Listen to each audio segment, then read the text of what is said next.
नमस्कार, स्वागत है आपका डीबी लाइव ब्रेकिंग में। मैं हूं समीर आत्मज मिश्र और मेरे साथ हैं अमलेंदु उपाध्याय।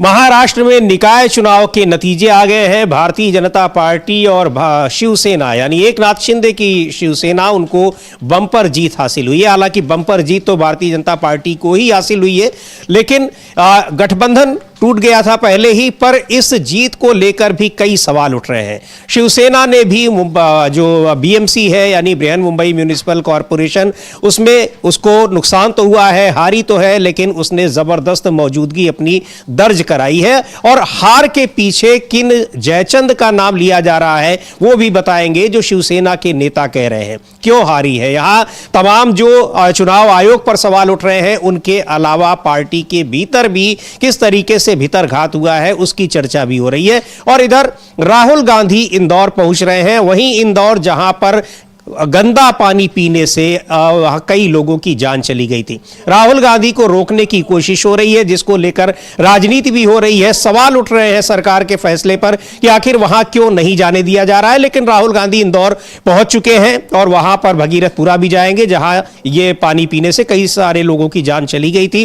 और उसको लेकर राज्य सरकार पर बहुत से सवाल उठे थे, क्योंकि इंदौर को सबसे साफ शहरों में गिना जाता है और कई बार उसको देश का सबसे स्वच्छ शहर होने का अवार्ड भी मिला हुआ है। लेकिन बात शुरू करते हैं यहां मुंबई के, जो महाराष्ट्र के निकाय चुनाव है, निकाय चुनाव को लेकर जो नतीजे आए हैं, खास तौर पर बीएमसी में पहली बार, जहां पर बृहन मुंबई म्यूनिसिपल कॉरपोरेशन, जिसको बीएमसी कहा जाता है यानी बॉम्बे नगर निगम, वहां पर भारतीय जनता पार्टी पहली बार अपना मेयर बनाने जा रही है। वहां 227 में से 89 सीटें भारतीय जनता पार्टी ने जीती हैं। 118 सीटें वहां पर गठबंधन ने, महायुति ने जीती हैं। और वहां जो ठाकरे परिवार है, राज ठाकरे, उद्धव ठाकरे, दोनों के एक साथ मिलने के बावजूद उनको वहां पर जीत नहीं हासिल हुई, हार मिली है। हार क्यों मिली है, इसको लेकर शिवसेना के नेता संजय राउत क्या कुछ कह रहे हैं, सुनते हैं उनको। देखिए, पार्टी के कार्यकर्ता का उत्साह होता है।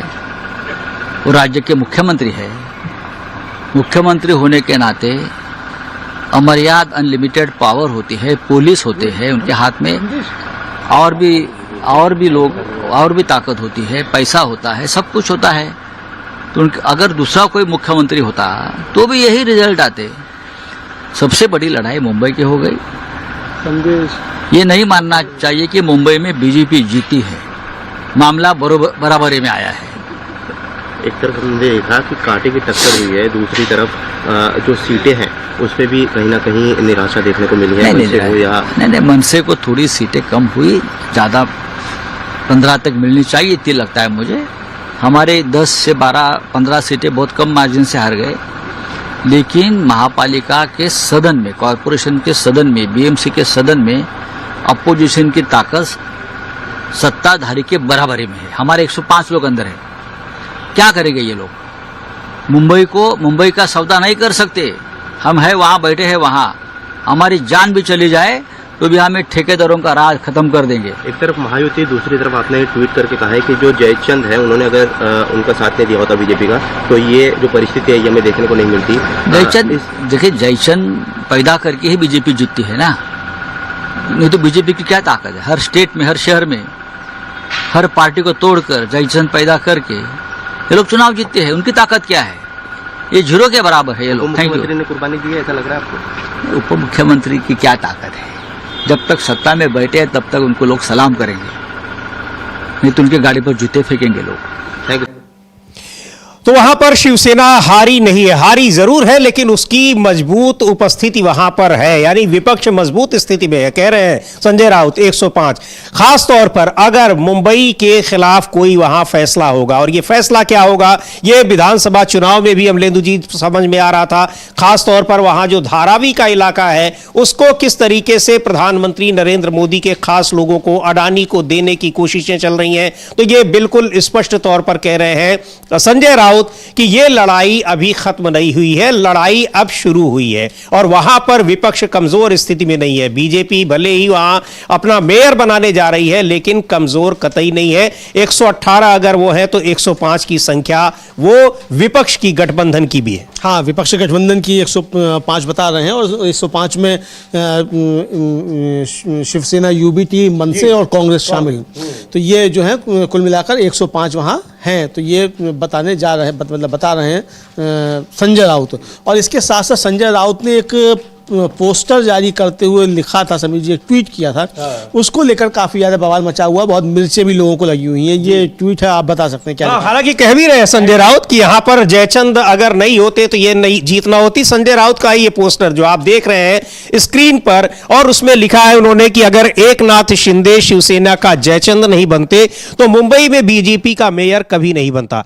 मराठी जनता शिंदे को जयचंद के तौर पर याद रखेगी। और ये उन्होंने पोस्टर लगाया है। उसमें बयान जब दे रहे थे तो उन्होंने जयचंद कहा, लेकिन यहां सीधे सीधे एकनाथ शिंदे का नाम लेकर उन्होंने ये ट्वीट किया है अमलेंदु। हाँ, बिल्कुल, एकनाथ शिंदे का सीधा सीधा नाम लेकर ट्वीट किया है और एकनाथ शिंदे को जयचंद कहा है। और उनके इस बयान पे काफी ज्यादा बवाल जो है वो महाराष्ट्र की राजनीति में मचा हुआ है समीर जी। और खासतौर से जो शिंदे के समर्थक हैं उनको तो काफी ज्यादा परेशानी हो रही है। इधर एक खबर है कि कल शिवसेना, यूबीटी के दफ्तर पे बीजेपी के लोगों ने हमला भी किया। ये भी खबरें आ रही हैं इस तरीके की। तो अभी काफ़ी कुछ चल रहा है।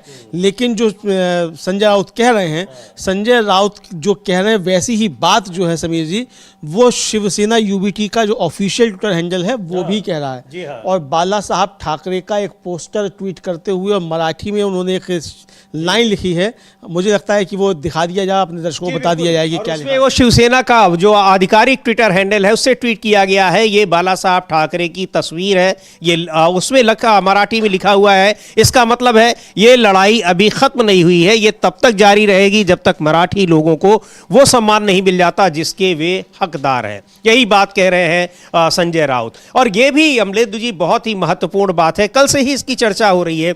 जिस तरीके से नतीजे आए हैं, कल सारे दिन हम लोगों ने भी लाइव किया था यहाँ, और बड़ी देर तक, लगभग 3-4 घंटे तक होल्ड पर रहा कि कोई नतीजे ही नहीं आ रहे, कोई रुझान ही नहीं आ रहे। उसको लेकर बहुत सारे सवाल उठ रहे थे, कैसे लोगों ने मतदान किया है, मतदाता सूची से कैसे लोगों के नाम गायब किए गए हैं। और सबसे हैरानी की बात तो ये कि जो स्याही उंगली पर लगाई जाती थी मतदाताओं की उंगली पर मतदान के बाद, उस स्याही की जगह मार्कर लगाया गया, जिसको लेकर जबरदस्त हंगामा मचा हुआ है। चुनाव आयोग के पास इसका कोई जवाब नहीं है कि ये क्यों करना पड़ा है।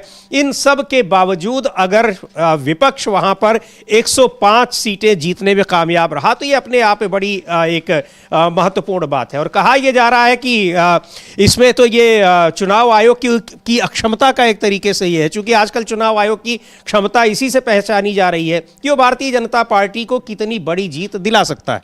हाँ, बिल्कुल, मतलब फेल साबित हुआ चुनाव आयोग, वरना बिहार जैसे नतीजे आने चाहिए थे। सोशल मीडिया पर खूब इसकी चर्चा हो रही है, खूब इसकी चर्चा हो रही है सोशल मीडिया पे। लोग खूब चुटकियां ले रहे हैं कि भाई ये कैसा चुनाव आयोग है जो बिहार जैसे नतीजे जो नहीं दे पाया।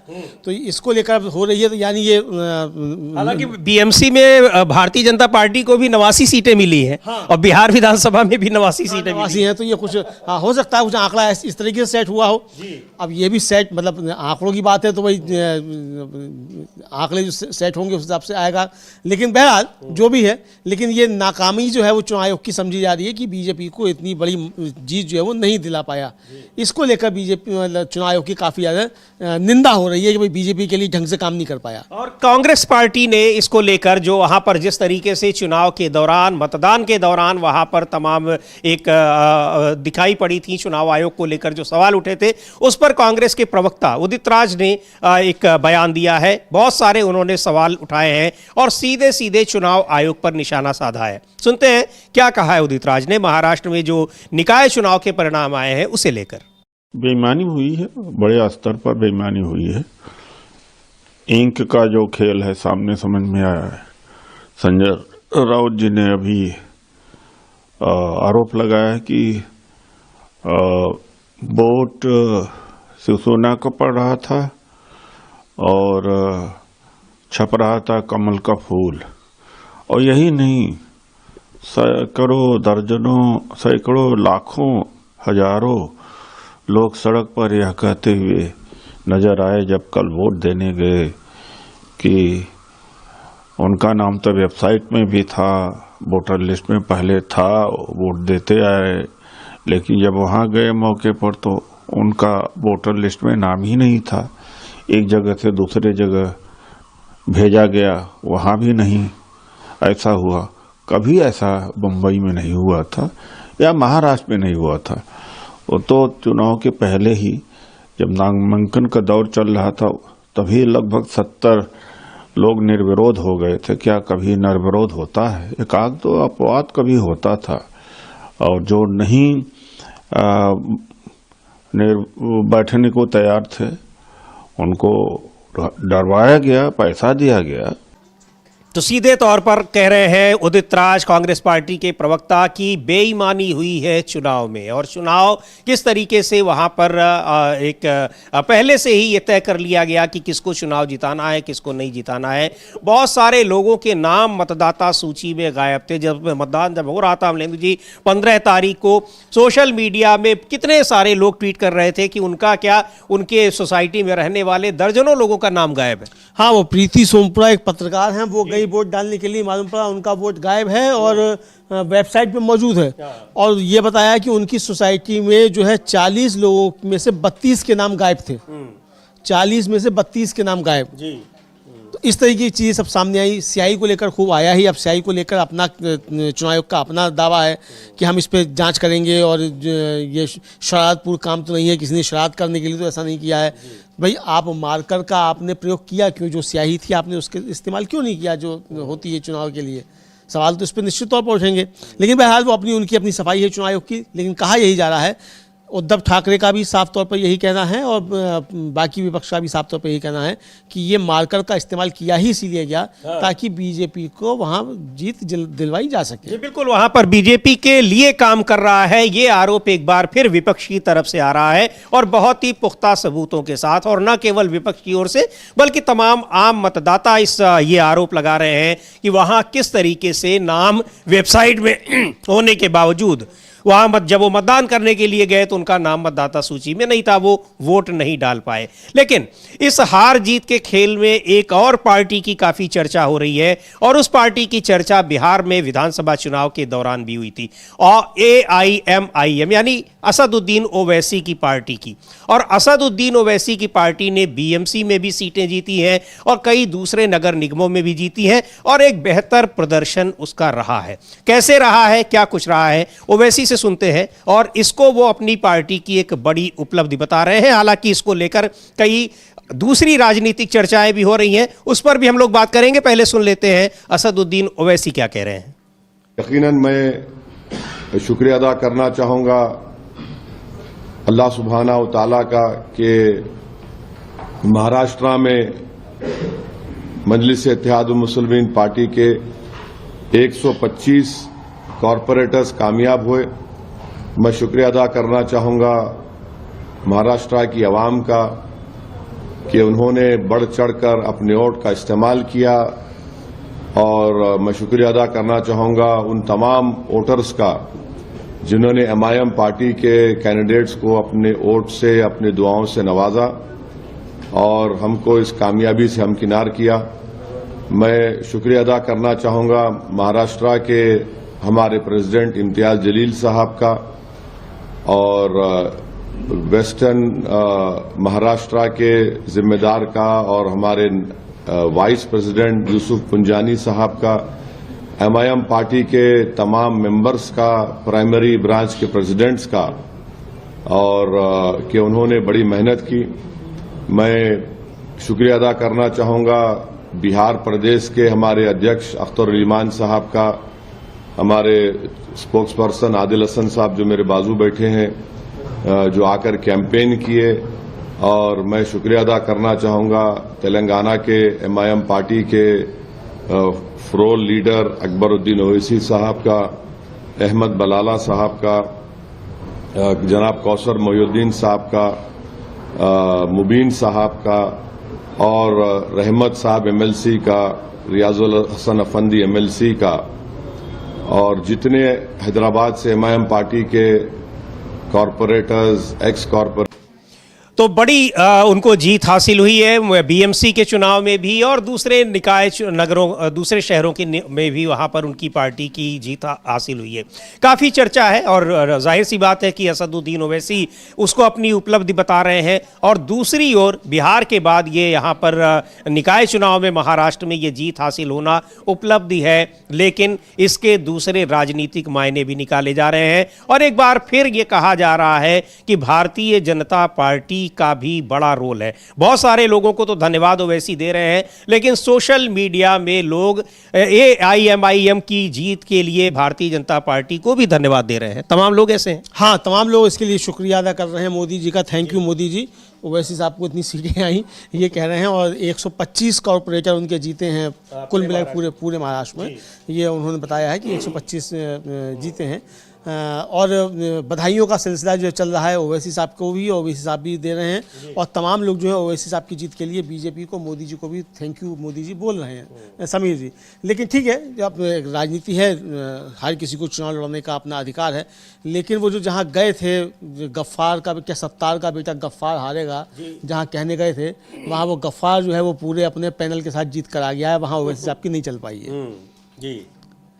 तो ये ओवैसी साहब जो है वहाँ काम नहीं कर पाए, यानी जहाँ बीजेपी मदद कर सकती है वहाँ ओवैसी साहब की बल्ले बल्ले हो गई है। हाँ, तो ये सारी बातें सोशल मीडिया पर हो रही हैं और इसके राजनीतिक मायने कुछ इसी तरह से निकाले जा रहे हैं कि भारतीय जनता पार्टी की मदद से उनकी पार्टी जीत रही है। लेकिन जो भी हो, पर उन्होंने 125 सीटों पर 125 कॉरपोरेटर यानी उनके सभासद जीते हैं पूरे महाराष्ट्र में। और बीएमसी में भी उनकी पार्टी ने एक अच्छी अपनी उपस्थिति दर्ज कराई है।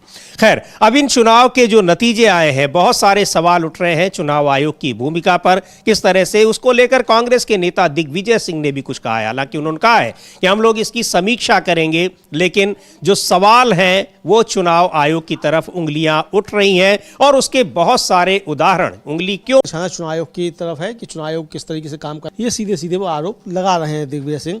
लेकिन इसको लेकर जो पप्पू यादव हैं, पूर्णिया से निर्दलीय सांसद हैं, कांग्रेस के समर्थक हैं, कल राहुल गांधी ने एक ट्वीट किया था, उसको लेकर अब वो कह रहे हैं पप्पू यादव भी कि चुनाव आयोग किस तरीके से काम कर रहा है और इसको किस तरीके से इम्यूनिटी मिली हुई है। उसी इम्यूनिटी की बात की आखिर चुनाव आयोग इसीलिए इस तरह से बेखौफ होकर काम कर रहा है क्योंकि उसको जो इम्यूनिटी दी गई है कानून बनाकर, उसके तहत वो बिल्कुल बेखौफ हो गया है और इसीलिए सरकार के पक्ष में और भारतीय जनता पार्टी के पक्ष में लगातार काम कर रहा है। सुनते हैं पप्पू यादव को क्या कह रहे हैं।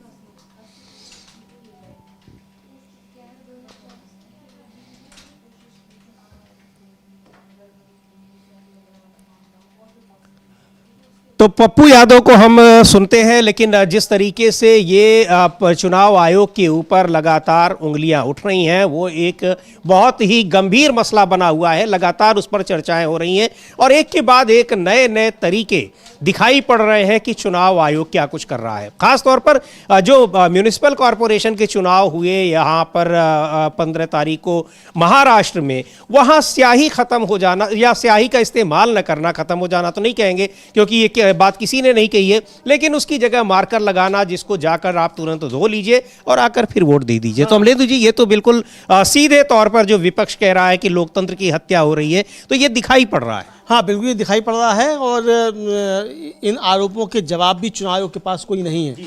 ना तो चुनाव आयोग इस पर कोई हलफनामा दे रहा है, ना देश से माफ़ी मांग रहा है, और तीसरा कोई विकल्प नहीं है। या तो हलफनामा दीजिए या फिर आप जो है देश से माफ़ी मांगिए, तीसरा कोई विकल्प नहीं है। लेकिन वो दोनों विकल्प जो है नहीं आजमा रहा है, तीसरे की तो बात ही छोड़ दीजिए। तो इसको लेकर चुनाव आयोग पर काफ़ी ज़्यादा सवाल उठ रहे हैं समीर जी, और ये साफ तौर पर देखा जा सकता है कि जो आरोप अब तक लगते रहे चुनाव आयोग के ऊपर, क्या वो आरोप वास्तव में सही है? चुनाव आयोग खुद इनको साबित कर रहा है, ये सवाल भी है। बिल्कुल, चुनाव आयोग आखिर इनका जवाब क्यों नहीं दे रहा है और क्या वो सही में इनको मान रहा है कि हाँ ये आरोप सही है? और चूंकि उसको इस तरह की इम्यूनिटी मिल चुकी है कि उसको कोई नुकसान नहीं होना है, कोई दिक्कत नहीं आनी है, मुख्य चुनाव आयुक्त या दूसरे चुनाव आयुक्त रिटायर होने के बाद भी उन पर कार्रवाई नहीं होगी, या इस तरह की जो इम्यूनिटी उनको दी गई है सरकार की ओर से, ये उसका असर है। बहरहाल जो उसका सबसे ज़्यादा जो नुकसान हो रहा है वो हो रहा है देश की व्यवस्था व्यवस्था को, लोकतांत्रिक व्यवस्था को, और चुनाव प्रणाली एक बहुत ही महत्वपूर्ण एक सरकार को चुनने के लिए एक सिस्टम है, वो सिस्टम पूरी तरीके से टूटता हुआ दिखाई पड़ रहा है इन सारे आरोपों के बीच में। बहरहाल इधर राहुल गांधी, नेता प्रतिपक्ष राहुल गांधी इंदौर पहुंचे हैं, भगीरथपुरा, जहां पिछले दिनों गंदा पानी पीने से, इंदौर जैसे साफ शहर में जो दावा किया जाता है, वहां गंदा पानी पीने से तमाम कई लोगों की जान चली गई थी। वहाँ उनसे मिलने गए, लेकिन उसको लेकर भी बड़ा हंगामा हुआ, उनको वहाँ जाने नहीं दिया जा रहा था। लेकिन राहुल गांधी वहाँ पर पहुँचे हुए हैं और वहाँ मिलेंगे, पीड़ितों से भी, अस्पताल भी जाएंगे, चूँकि कई सारे लोग अभी भी वहाँ इलाज चल रहा है, कई लोगों की जान चली गई और कई दिनों तक गंदा पानी वहाँ सप्लाई होता रहा।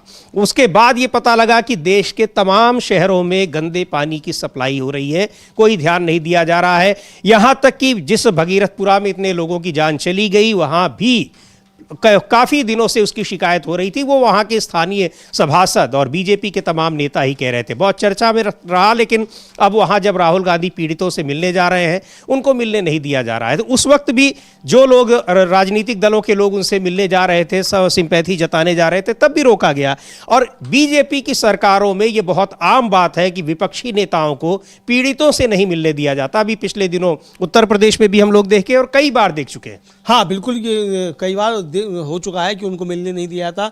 आज भी उनको मिलने जाना था और तो उस पर भी कुछ पाबंदियां लगाई गई हैं ये राहुल गांधी के वहाँ मिलने पर। हालांकि जो बीजेपी की नेता हैं और लोकसभा अध्यक्ष रहीं सुमित्रा ताई महाजन, कई बार सांसद रही इंदौर से, वो कहनी कि भाई इनको आने देना चाहिए, विपक्ष का काम है, हम भी तो विपक्ष में रह के ही जनता की बात करते हुए सत्ता तक पहुँचे, तो उनको भी अपना अधिकार है। लेकिन कौन सुमित्रा ताई की सुने बीजेपी में? नक्काल खाने में तूती की आवाज़ जो है तो वो कौन सुनेगा इस समय सुमित्रा ताई को। बहरहाल राहुल गांधी इंदौर पहुंचे हैं और इंदौर उनके पहुंचने पर काफ़ी ज़्यादा बवाल समीर जी मचा हुआ है। बिल्कुल, और जिस तरह से रोकने की कोशिश हो रही थी, उसको लेकर सुरेंद्र राजपूत, कांग्रेस पार्टी के प्रवक्ता हैं, उन्होंने बयान दिया है कि आखिर क्या मकसद क्या है रोकने का। राहुल गांधी संवैधानिक पद पर हैं, नेता प्रतिपक्ष हैं, वो वहाँ मिलने जा रहे हैं, क्यों उनको पीड़ितों से मिलने नहीं दिया जा रहा है? और चूंकि सुरेंद्र राजपूत उत्तर प्रदेश से आते हैं, उत्तर प्रदेश में भी अभी कुछ दिन पहले ही पीड़ित परिवारों से मिलने के लिए सांसदों को और यहाँ तक कि अपनी ही पार्टी के मंत्री को रोक दिया गया, अमलेंदु जी। तो ये कई बार होता है बीजेपी शासित राज्यों में कि वहाँ पीड़ित परिवारों से लोगों को मिलने ही नहीं दिया जाता। हालांकि बाद में मिलती है, परमिशन देनी पड़ती है, क्योंकि ये संवैधानिक उनका हक है, उनका भी और पीड़ित परिवार का भी, कि किसी से वो मिले। लेकिन रोकने की कोशिश होती है केवल ये दिखाने के लिए कि आपकी मानसिकता क्या है। सुनते हैं सुरेंद्र राजपूत को क्या कह रहे हैं। देखिए, श्री राहुल गांधी जी पीड़ितों के आंसू पूछने जा रहे हैं, उस इंदौर में जा रहे हैं जहां के 9 के 9 विधायक भारतीय जनता पार्टी के, सांसद भारतीय जनता पार्टी का, नगर निगम भारतीय जनता पार्टी का, मेयर भारतीय जनता पार्टी का है, और जहां मध्य प्रदेश की सरकार भारतीय जनता पार्टी की है। जहां भारतीय जनता पार्टी को आप सब कुछ देते हैं, वहीं भारतीय जनता पार्टी आपको पानी में जहर देती है, जहरीला पानी देती है, लोगों की मौत होती है। उन पीड़ितों को न्याय दिलाने के लिए श्री राहुल गांधी जी सड़क से लेके और सुप्रीम कोर्ट तक, संसद तक उन पीड़ितों की आवाज उठाने के लिए इंदौर जा रहे हैं। और आज पीड़ितों से मिल करके उनका हालचाल भी लेंगे और जो उनकी समस्याओं का निराकरण करने का प्रयास करेंगे। और पीड़ितों को भी समझना चाहिए कि जिन लोगों ने भारतीय जनता पार्टी को सब कुछ दे दिया, तो भारतीय जनता पार्टी उन्हें जहर क्यों दे रही है। तो ये पीड़ितों से मिलने से क्यों रोका जा रहा है? लेकिन राहुल गांधी वहां पहुंचे हैं इंदौर और पीड़ितों से मिलेंगे, वहां भगीरथपुरा जाएंगे, किस तरीके से वहां क्या कुछ हुआ वो उसका जायजा लेंगे, उसको देखेंगे। लेकिन भारतीय जनता पार्टी की सरकार जो है, राज्य सरकार, वो वहां उनको नहीं जाने दे रही है। और इंदौर के जो वहां पर जिस जगह ये भगीरथपुरा में ये घटना हुई थी, वहां के जो विधायक हैं वो हैं कैलाश विजयवर्गीय। कैलाश विजयवर्गीय शहरी विकास मंत्री भी हैं, जिनके में ये सारी व्यवस्था है, और वो इंदौर के मेयर भी रह चुके हैं। तो उनके रहते हुए ये सारी व्यवस्थाएं, और उन्हीं की अपनी पार्टी का सभासद कह रहा है कि पिछले 6 महीने से शिकायत की जा रही है, कोई सुनने वाला नहीं है। पर विपक्ष के नेता को वहां जाने से रोका जा रहा है। विपक्ष के नेता को जाने से रोका जा रहा है। और मिलने नहीं दिया जा रहा है। हालांकि पीड़ितों के परिजनों से राहुल गांधी की मुलाकात हुई है, वो विजुअल हम लोग दिखा सकते हैं। अभी तुरंत इस समय वहाँ मुलाकात उनकी हो रही है, वो विजुअल आ गए हैं हम लोगों के पास, वो भी हम लोग दिखा सकते हैं, वहाँ हो रही है। लेकिन इसको लेकर काफ़ी तीखी प्रतिक्रियाएँ जो हैं समीर जी, वो आ रही हैं कि राहुल गांधी को वहाँ उनके कार्यक्रमों पर पाबंदी क्यों लगाई जा रही है। और जाना चाहिए था वहाँ तो प्रधानमंत्री तो गए नहीं, तो राहुल गांधी अगर जा रहे हैं तो भाई आपको राहुल गांधी के जाने से क्या दिक्कत है? प्रधानमंत्री को जाना चाहिए था। प्रधानमंत्री का अगर ज़मीर नहीं जागा, प्रधानमंत्री की अगर संवेदना नहीं जागी, तो इसके लिए राहुल गांधी दोषी थोड़ी ना है कि प्रधानमंत्री की संवेदना जो है देश के नागरिकों के प्रति नहीं है। बहरहाल इस पे कई तस्वीरें हैं, वहाँ राहुल गांधी उनसे मिल रहे हैं, पीड़ित परिवारों से। जीतू पटवारी भी हैं प्रदेश अध्यक्ष, और वहाँ उनसे ये मुलाकात कर रहे हैं। और लेकिन वहाँ जाने से रोकने की पूरी कोशिश की सरकार ने कि पहुँचने न पाए। और इस बीच राहुल गांधी पहुँचे हैं इंदौर में, भगीरथपुरा में। वहाँ पीड़ित परिवारों से, यानी जिनके घर में लोगों की जान गई है, उन परिवारों से वहाँ वो मुलाकात कर रहे हैं। और इधर जो मध्य प्रदेश में नेता विपक्ष हैं उमंग सिंघार, उन्होंने भी इस चीज़ को लेकर सरकार की आलोचना की है, और क्या कुछ कहा है वो भी हम सुनते हैं। जो इंदौर में घटना घटी है, उस परिवार के साथ मिलकर संवेदना प्रकट करना, और साथ में ये घटना के कारण क्या रहा है। राहुल गांधी जी खुद भी ग्राउंड पे आके चीजें समझना चाहते हैं, और निश्चित तौर से इंदौर के लिए ये घटना एक कलंक है। और संविधान में जिस प्रकार से अधिकार है कि हमें एक स्वच्छ जल मिलना चाहिए, नगर निगम की जवाबदारी है, क्यों नहीं मिल पा रहा। इन्हीं सब बातों को लेके मैं समझता हूं कि राहुल गांधी जी का दौरा है, नेता प्रतिपक्ष जी का, और निश्चित तौर से इंदौर को किस प्रकार से शुद्ध हवा, शुद्ध पानी किस प्रकार से मिले, इसको लेके कांग्रेस पार्टी न्याय की बात करेगी, जो हम लगातार कर रहे हैं। बीजेपी तो कह रही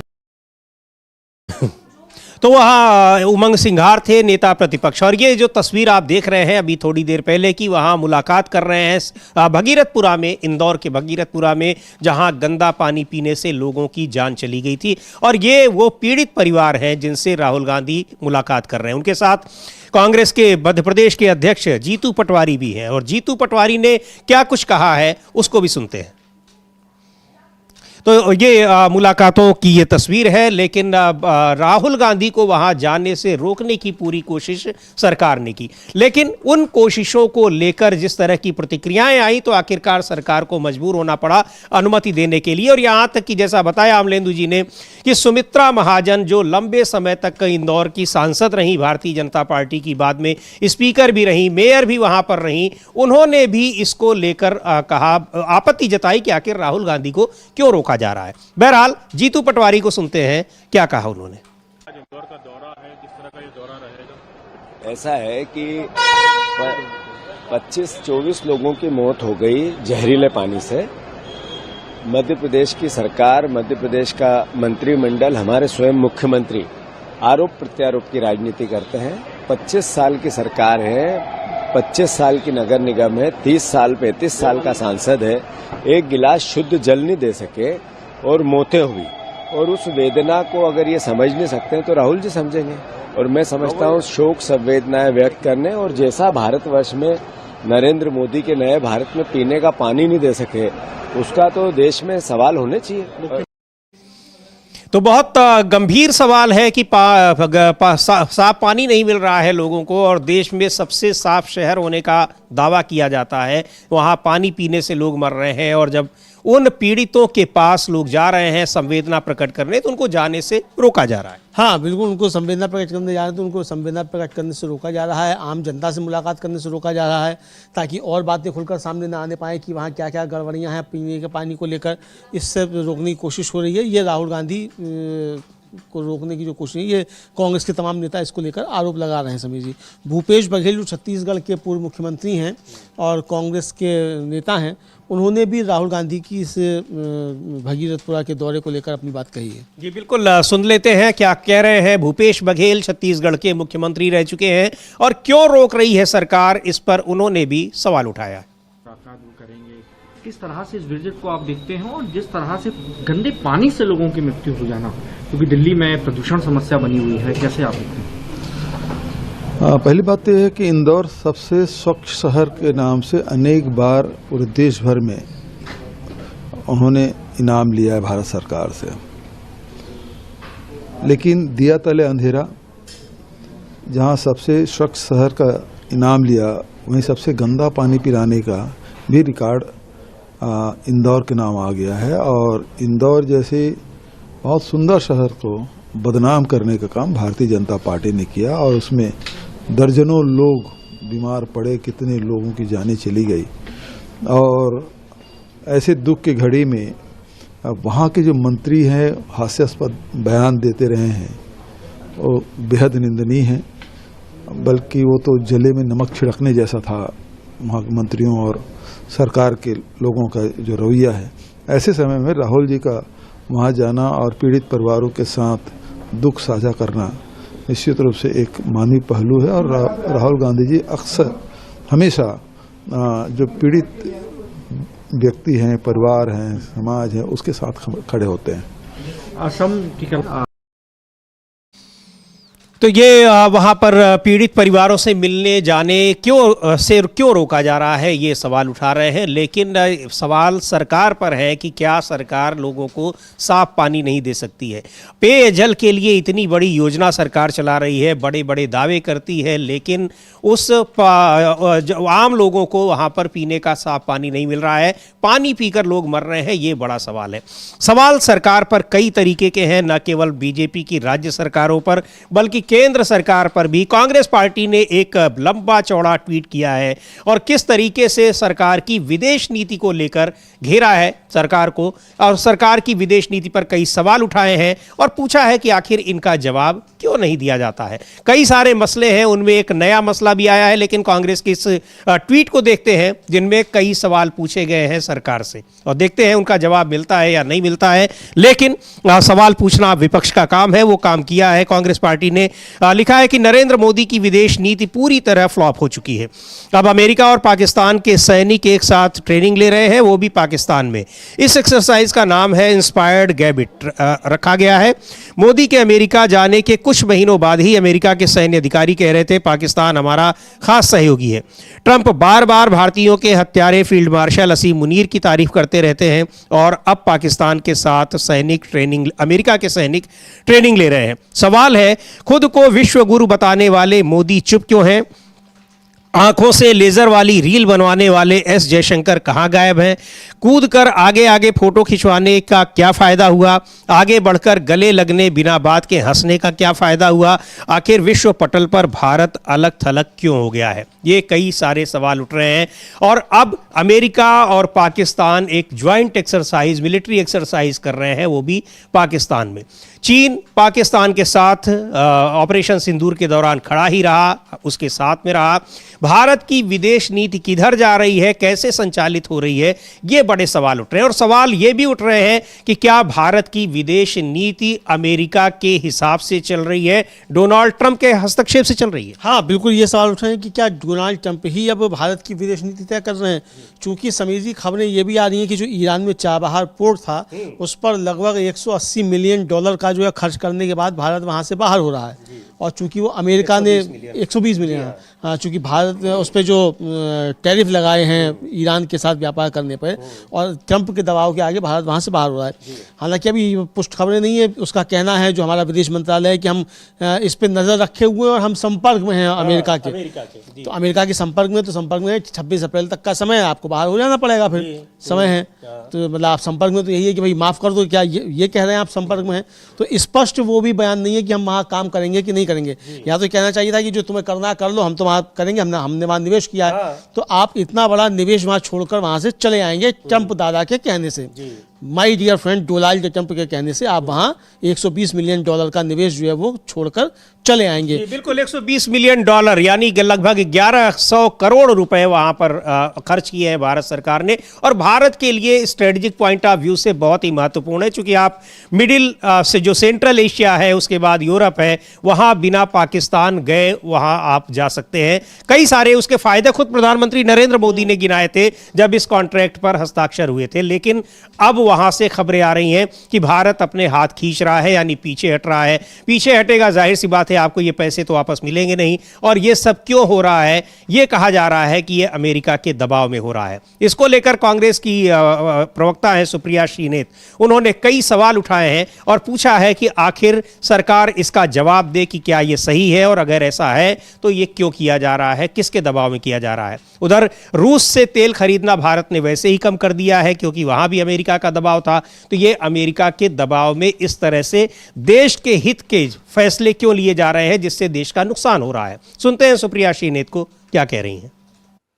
खबरों के मुताबिक अमेरिका की धमकी के चलते भारत ईरान के साथ बनने वाले चाबहार पोर्ट योजना से बाहर हो गया है। सारे सरकारी डायरेक्टर्स ने एक साथ इस्तीफा दे दिया और वेबसाइट को भी बंद कर दिया गया है। इस पर ज्यादा चर्चा करने से पहले एक बार समझते हैं कि चाबहार पोर्ट के फायदे क्या थे।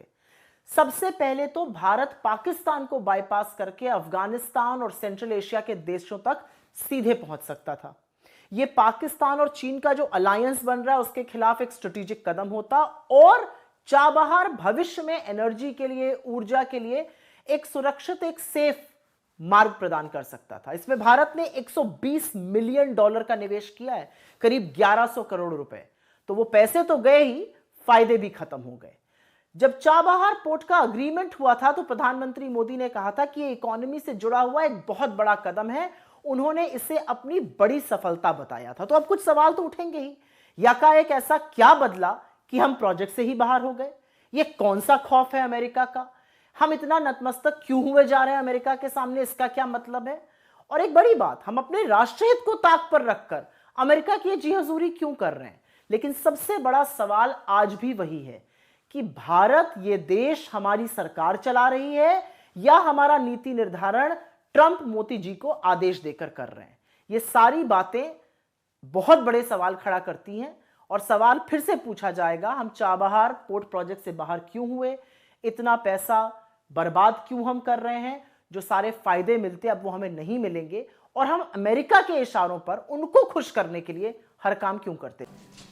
तो ये क्यों अमेरिका के दबाव में, अमेरिका को खुश करने के लिए? डोनाल्ड ट्रंप खुद ही कह रहे हैं कि मुझे खुश करना होता है, इसलिए प्रधानमंत्री नरेंद्र मोदी इस तरह के फैसले लेते हैं। तो आखिर सवाल पूछा जा रहा है कि ऐसा क्यों कर रहे हैं प्रधानमंत्री नरेंद्र मोदी? हाँ, बिल्कुल, प्रधानमंत्री नरेंद्र मोदी ऐसा क्यों कर रहे हैं, इसको लेकर सवाल उठ रहे हैं समीर जी। काफ़ी सवाल उठ रहे हैं कि आखिर प्रधानमंत्री नरेंद्र मोदी जो हैं वो ट्रंप को कोई जवाब क्यों नहीं देते और ट्रंप जो कहता है उसके आगे झुकते क्यों चले जा रहे हैं।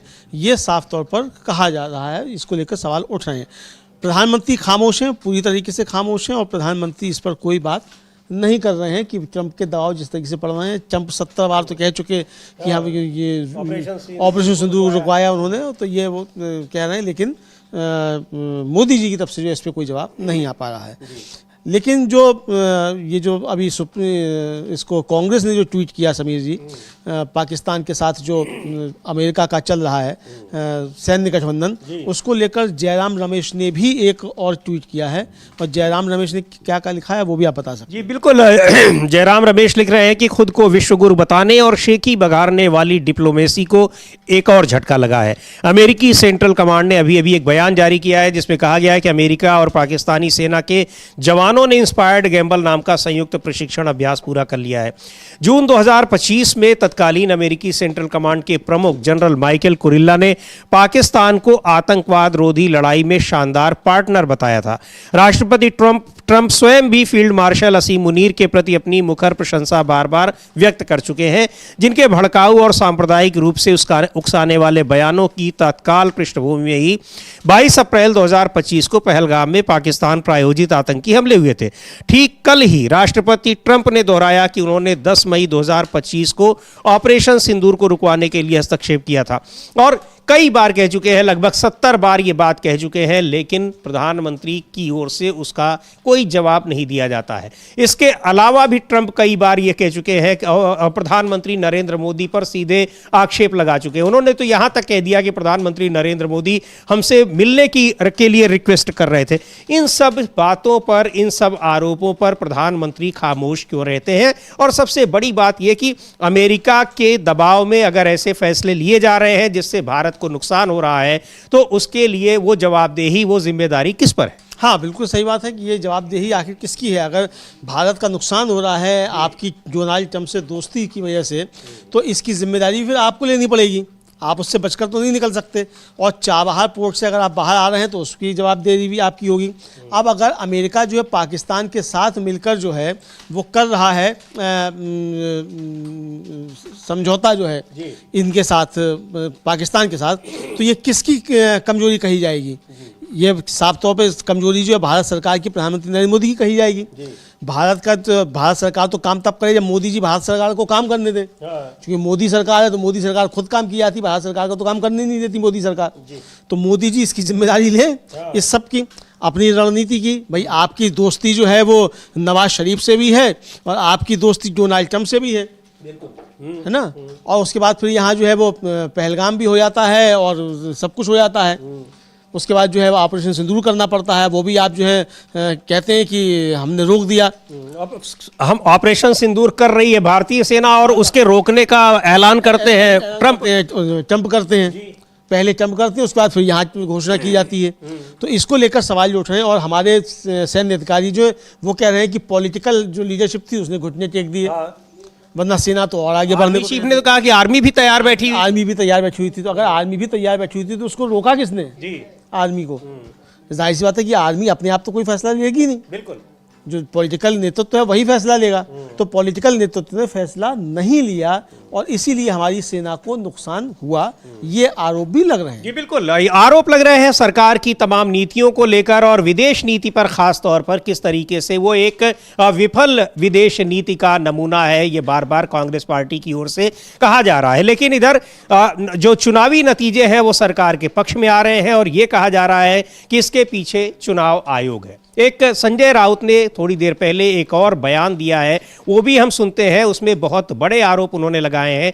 क्या कुछ कहा है देखते हैं उन्हें। और उस आरोपों को लेकर कोई ना तो चुनाव आयोग की ओर से कोई बयान आता है, सफाई दी जाती है, और ना ही सरकार की ओर से चर्चा भी अगर होती है संसद में भी, वहां भी वो उन सवालों के जवाब नहीं दिए जाते हैं जो वास्तव में पूछे गए रहते हैं। चर्चा होती है कि आज क्या हो रहा है, तो बताया जाता है कि 1947 और 1950 के दशक में क्या हुआ। हाँ, मतलब 50 में और 49 में क्या हुआ, गनीमत है 50 और 49 तक रुकते, 1857 तक नहीं पहुँचते। वरना ये भी कह सकते हैं 1857 में क्या होता था, आज क्या हो रहा है देख लो। कितनी तरक्की मोदी जी ने कर दी है 1857 से, है ना। 1000 साल पहले की बातें की जाती हैं। 1000 पहले महमूद गजनबी सोमनाथ का मंदिर लूट के ले गया था, तो उसका जश्न मनाया जा रहा है। यानी मंदिर लूट के ले गया गजनबी, उसका जश्न मना रहे हैं मोदी जी। गजब राजनीति है भाई। और पंडे भी बने जा रहे हैं हिंदू धर्म के, स्वयंभू पंडे।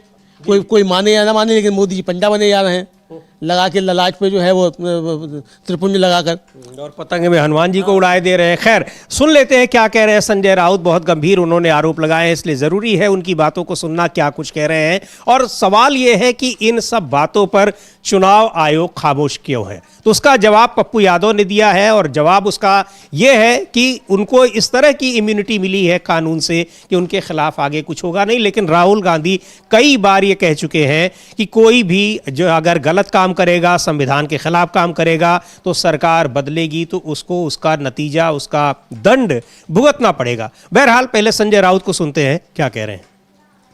सर, हिंदी में जानना चाहेंगे, जो फाइनल टैली आई है, कहीं ना कहीं आपको लगता है एमएनएस ने अगर थोड़ा जोर लगाया होता तो नंबर कुछ अलग हो जाते? बात ऐसे एमएनएस के जोर की बात छोड़ दीजिए। हम सभी ने कोशिश की कि एमएनएस की भी सीटें बढ़े। एमएनएस को 6 सीटें मिले, उनके बहुत सी सीटें बहुत कम मार्जिन से हार गए। शिवसेना की लगभग 12-13 सीटें ऐसी है जो हम बहुत ही स्लाइट मार्जिन या 50-100 वोट से हार गए हैं। अगर हम जीत जाते तो आज जो आपको पिक्चर दिख रहा है मुंबई में वो नहीं दिखता। फिर भी बीजेपी और शिंदे के पास सिर्फ 4 का बहुमत है और लगभग 105 कॉरपोरेटर्स अपोजिशन में है। ये बहुत बड़ी ताकत है। वो जो महानगर पालिका का जो सदन है, ये अपोजिशन की ताकत सबसे बड़ी है। तो हम आपको मुंबई अडानी के जेब में नहीं डालने देंगे, या ठेकेदारों का राज आप लाना चाहते हो यहाँ, वो हम नहीं लाने देंगे। 100 से ज्यादा हमारे जो पार्षद है वो आपको हर मोड़ पर रोकेंगे जब ऐसा काम आप करेंगे। बहुत बड़ी ताकत है ये। ठीक है, मेयर नहीं, लेकिन हमारे पार्टी में कुछ जयचंद थे। अगर वो जयचंद नहीं पैदा होते तो भारतीय जनता पार्टी के 100 पुरखों की भी यहाँ तादाद आती, तो भी यहाँ मुंबई में बीजेपी का मेयर नहीं बन सकता था। किसी तरह से कोशिश की जाएगी आपकी पार्टी का मेयर बने, जोड़ तोड़? नहीं, हम अभी कुछ नहीं करेंगे। किसी तरह जोड़ तोड़ पर हमारा विश्वास नहीं है, लेकिन हमारे पास बहुत बड़ा आंकड़ा है, बहुत बड़ी संख्या है। अपोजिशन के पास एक ऐसा आंकड़ा है, हम कभी भी तख्तापलट कर सकते हैं, लेकिन हम डेमोक्रेसी का आदर करते हैं, लोकतंत्र का आदर करते हैं। कैलकुलेशन कहाँ मिस जजमेंट हो गया? नहीं, हमारे 10 या 12 से ज्यादा जो हमारी सीटें हैं वो बहुत कम मार्जिन से हार गए। इसलिए हार गए कि जिस तरह का मतदान, जब चुनाव के दिन जिस तरह का माहौल था, लोगों के नाम कट गए, ईवीएम मशीन बंद पड़ गई, ये हो गया, उससे लोगों में थोड़ा सा हमारा वोटिंग परसेंटेज कम हो गया। नहीं तो हम जरूर जीत जाते। सर, जिस तरह से देवेंद्र फडणवीस ये चुनाव आयोग की वजह से नहीं ये आंकड़ा आया है, यानी जो हार हुई है, लेकिन मजबूती के साथ वहां पर हैं और बहुत गंभीर बात कह रहे हैं कि हम तख्ता पलट कर सकते हैं लेकिन हम ऐसा करेंगे नहीं। हाँ, बिल्कुल कह रहे हैं हम तख्ता पलट कर सकते हैं लेकिन हम ऐसा करेंगे नहीं, और जब चाहें तब कर सकते हैं, और इनको मुंबई बेचने नहीं देंगे। 105 हम वहाँ बैठे हुए हैं, ये साफ तौर पर कह रहे हैं कि हम जो है वो हम इनको बेचने नहीं देंगे मुंबई को। ये संजय राउत साफ चुनौती बीजेपी को दे रहे हैं। और समीर जी, अडानी का मसला जो है उसकी वजह से बीजेपी को नुकसान हुआ। धारा भी हार गए और अडानी के साथ गलवैयाँ जो कर रहे थे चचा भतीजे, वो भी हार गए, बुरी तरीके से हार गए। हालांकि अब एक ही उसमें टेम्पू में बैठ के जो है, टेम्पू या इलेक्ट्रिक कार है जो भी है, उसमें बैठकर दोनों चचा भतीजे जो हैं वो अब घूम रहे हैं। और मतलब जो वो हैं रोहित पवार, वो गाड़ी ड्राइव कर रहे हैं, और अजीत पवार और वो शरद पवार जो है वो एक ही गाड़ी में टहल रहे हैं। समीर जी, ये है बिल्कुल। और इसको लेकर जिस तरह से सवाल उठ रहे हैं चुनाव आयोग पर, तो निर्दलीय सांसद हैं उत्तर प्रदेश से चंद्रशेखर आज़ाद, उन्होंने उस बीएलओ का, राजस्थान के उस बीएलओ का वीडियो पोस्ट करते हुए बहुत गंभीर सवाल उठाए हैं कि किस तरह से एसआईआर के नाम पर बीएलओस पर दबाव बना रहा है चुनाव आयोग। और ये लिखा है उन्होंने कि माननीय मुख्य चुनाव आयुक्त ज्ञानेश कुमार जी, क्या यही है स्पेशल इंटेंसिव रिवीजन? जयपुर की हवा महल विधानसभा क्षेत्र में बीएलओ कीर्ति कुमार का ये बयान अत्यंत गंभीर और चिंताजनक है। मैं कलेक्ट्रेट जाकर वहीं अपनी जान दे दूंगा। कीर्ति कुमार का आरोप है कि उन्हें बड़े पैमाने पर मतदाताओं के नाम काटने के लिए दबाव में लिया जा रहा है। उनका यह भी कहना है कि विशेष रूप से मुस्लिम मतदाताओं को निशाना बनाया जा रहा है, जबकि वे इन सभी मतदाताओं का सत्यापन पहले ही कर चुके हैं। ये मामला चुनावी निष्पक्षता और लोकतांत्रिक मूल्यों पर भी गंभीर सवाल खड़े करता है। हम इस प्रकरण में तत्काल निष्पक्ष जांच की मांग करते हैं। चुनाव आयोग से उन्होंने मांग की है। चुनाव आयोग किसी भी विपक्षी नेता की मांग को तवज्जो नहीं देता है। लेकिन ये जो वीडियो बहुत वायरल हुआ था अमलेंदु जी, ये किस तरीके से ये बता रहे थे कि उन पर जो सत्यापन वो कर चुके हैं, वहां फिर से उनके नाम काटने का दबाव बनाया जा रहा है, और खासकर जो मुस्लिम समुदाय के लोग हैं। हाँ, जो मुस्लिम बहुल सीट है उस पर ही वहाँ जो है नाम काटने के जो है वो उन पर दबाव बनाया जा रहा है, और उस पर वो साफ कहते हुए सुने जा रहे हैं कि मैं कलेक्टर के यहाँ जाकर अपनी जान दे दूंगा। ये कहते हुए बीएलओ सुने जा रहे हैं कि मैं ये गलत काम नहीं करूंगा। तो ये गलत काम आप नहीं करेंगे, लेकिन वहाँ तो ऊपर से ही चल जाता है, चूँकि पश्चिम बंगाल में आरोप लग रहे हैं कि बीएलओ को पता ही नहीं चलता है, और मालूम पड़ता है कि वो उसके पहले ही नाम काट दिए गए उसके नाम से ही, और बीएलओ को पता ही नहीं कि नाम काट दिए गए। ईआरओ को नहीं पता है, डीआरओ को नहीं पता है, तो ये तो चुनाव आयोग सीधे सीधे कर दे रहा है। तो ये आरोप समीर जी काफ़ी ज़्यादा लग रहे हैं। जी बिल्कुल, चुनाव आयोग पर कई तरह के आरोप और अलग अलग दलों के लोग लगा रहे हैं, लेकिन चुनाव आयोग इन सारे आरोपों से बिल्कुल बेखौफ है। उसको नहीं समझ में आ रहा है कि इन आरोपों का जवाब दिया जाना चाहिए या नहीं दिया जाना चाहिए, और जब जवाब भी देता है तो चुनाव आयोग एक लाइन में यही जवाब देता है कि सारे आरोप गलत है। लेकिन ये जो अधिकारी हैं, जो कर्मचारी हैं, बीएलओ हैं, जिनके ऊपर दबाव डाला जा रहा है, कई बीएलओ अपनी जान दे चुके हैं, इन सब का जिम्मेदार क्यों है? और यहां पर कोई दिक्कत अगर नहीं है तो ये स्थितियां क्यों बन रही हैं? ये सवाल आखिर इसका जवाब क्यों नहीं दिया जा रहा है? पर इन सब का कैसे वो एक सत्तारूढ़ पार्टी के पक्ष में चुनाव आयोग काम कर रहा है, वो बड़ा गंभीर सवाल है। अगर ऐसा ही हुआ तो फिर ये लोकतांत्रिक व्यवस्था पूरी तरह चरमरा जाएगी, जिसको लेकर चिंताएं जताई जा रही हैं राजनीतिक दलों की ओर से ही नहीं, आम लोगों की ओर से भी। हाँ बिल्कुल, आम लोगों की ओर से भी और राजनीतिक दलों की ओर से भी। और कल तो समीर जी, कल और परसों दोनों दिन जो हैं महाराष्ट्र के तमाम वीडियोस जो थे वो खूब ज़्यादा वायरल हुए।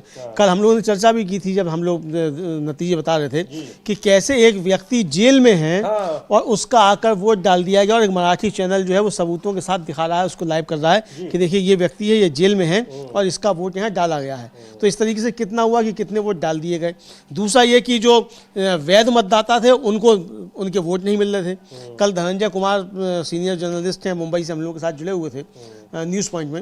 अब वो बता रहे थे कि वो खुद परेशान रहे, 4 घंटा उनको अपना वोट ढूंढने में लग गया जी, कि कहाँ किस बूथ पे है। उनके पास है पर्ची अपनी, लेकिन उस पर्ची में जो दर्ज है वो पोलिंग बूथ पे जाके बदला हुआ है। तो ये भी सब घपले किए गए, यानी कई घपले कि भाई लोगों को एक ही घर में अलग अलग बूथों पे, ताकि लोग डिमोरलाइज हो जाए ही ना। उनकी पत्नी मुंबई में ही पैदा हुई हैं, वहीं पली बड़ी हैं, उनका नाम कट गया धनंजय कुमार की। धनंजय कुमार का नाम बचा हुआ जो बिहार में पैदा हुए। तो अब ये भी सवाल उठे कि भाई जो मुंबई में पैदा हुआ उसका नाम आपने क्यों काट दिया, किस आधार पर काट दिया?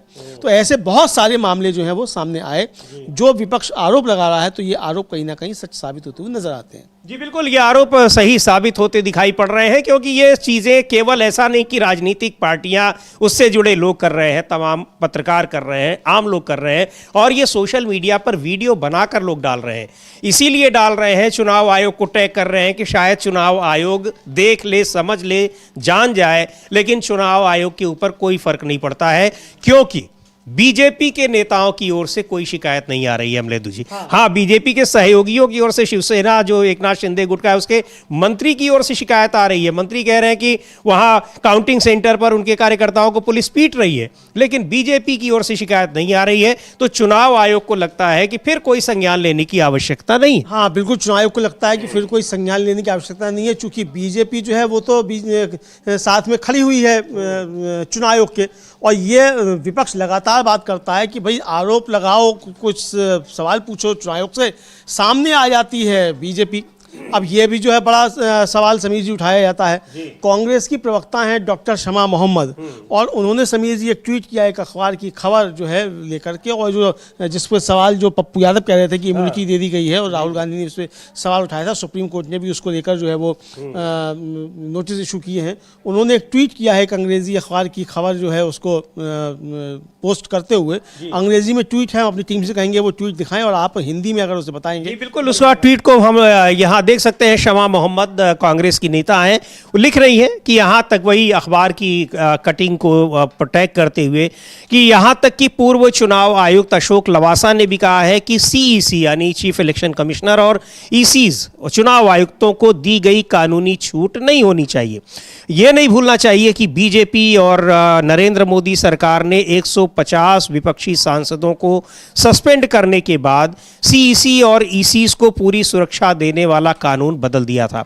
नतीजतन चुनाव आयोग बीजेपी का एक विस्तारित अंग बन गया है, कि अब ये सीधे स्पष्ट तौर पर कि उसको बीजेपी ने उसको इतनी बड़ी इम्यूनिटी दी है, लीगल इम्यूनिटी, प्रोटेक्शन दिया हुआ है कि उनके खिलाफ कोई कार्रवाई नहीं हो सकती है, ना तो जो सिविल मैटर है और ना ही क्रिमिनल मैटर में। तो फिर वो सरकार के लिए, बीजेपी के लिए काम कर रहा है। तो ये गंभीर आरोप है, लेकिन इन सारे आरोपों का जवाब चुनाव आयोग देता नहीं है।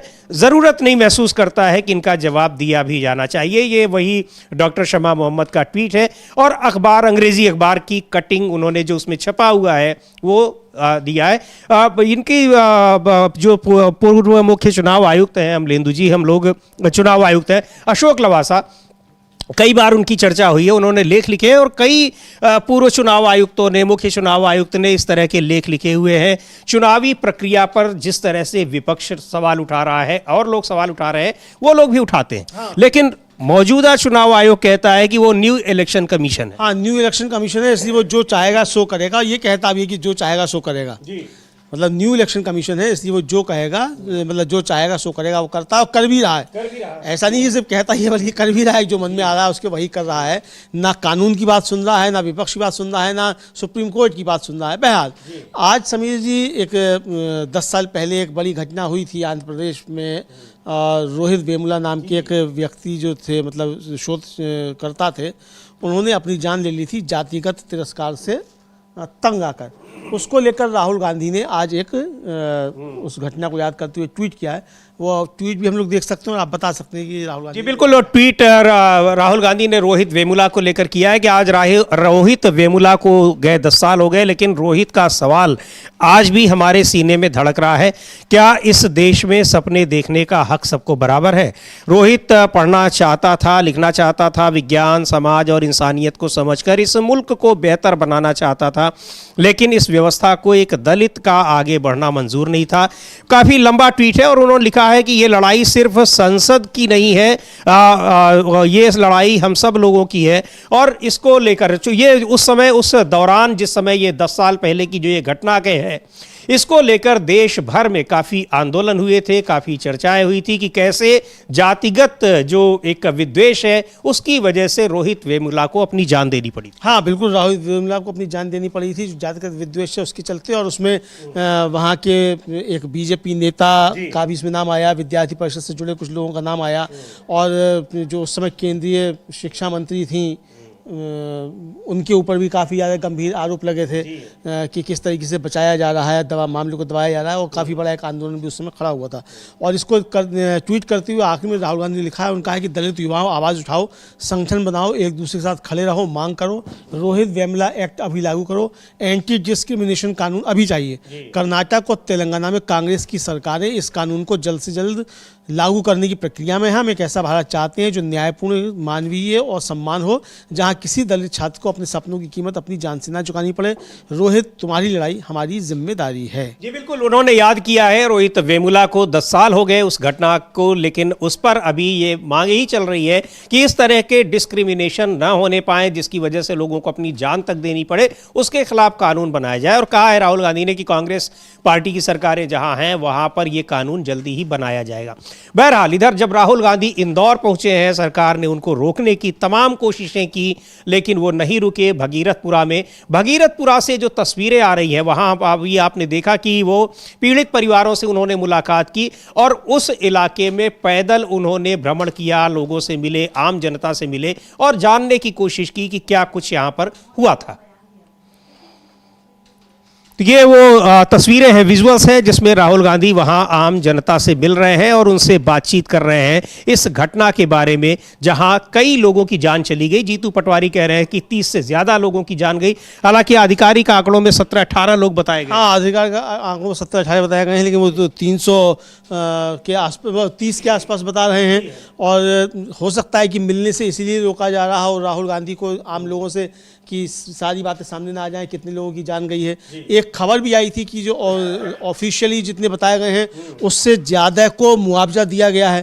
तो अगर जो ऑफिशियली जो आप बता रहे हैं उससे ज़्यादा को मुआवजा फिर क्यों दिया गया है? एक अंग्रेजी अखबार ने एक खबर प्रकाशित की थी। बहरहाल बहुत सारे इसको लेकर सवाल हैं और राहुल गांधी आज वहाँ पहुँचे हैं और राहुल गांधी वहाँ पहुँचने पर देश की राजनीति में भूचाल आया हुआ है। जी बिल्कुल, देश की राजनीति में भूचाल आया हुआ है। और चूंकि इस मामले को अब एक बार फिर से ये लोगों की निगाह उस पर जा रही है, क्योंकि पूरी तरीके से उस पर पर्दा डाल दिया गया था। क्यों ये घटना हुई, कौन जिम्मेदार है, और आखिर क्या केवल 2-4 कर्मचारियों को निलंबित कर देना ही उस पूरे मामले की जिम्मेदारी उन्हीं के ऊपर डाली जा सकती है? लेकिन ये बड़ी घटना है और इस तरह से कि जिस शहर को सबसे साफ शहर माना जा रहा हो, उस शहर में लोग गंदा पानी पीकर मर रहे हों। वहाँ पहुँचे हैं राहुल गांधी और इसको लेकर राजनीति मची हुई है, लेकिन महाराष्ट्र में निकाय चुनाव हैं, वहाँ के जो परिणाम आए हैं, उन परिणामों के बाद एक बार फिर चुनाव आयोग पर बड़े सवाल उठ रहे हैं और सबूतों के साथ। ऐसा नहीं कि केवल सवाल उठाए जा रहे हैं। क्या होता है, क्या चुनाव आयोग सुनेगा विपक्ष की बातों को, या फिर वो ऐसे ही विपक्ष को, पूरे विपक्ष को झूठा बताता रहेगी। बहुत तमाम खबरें हैं और भी बहुत सारी चीज़ें। आप बने रहिए डीवी लाइव के साथ तमाम अपडेट्स के लिए। इस कार्यक्रम को अब यहीं समाप्त करते हैं। मुझे और अमलेंदु उपाध्याय को दीजिए अनुमति। नमस्कार।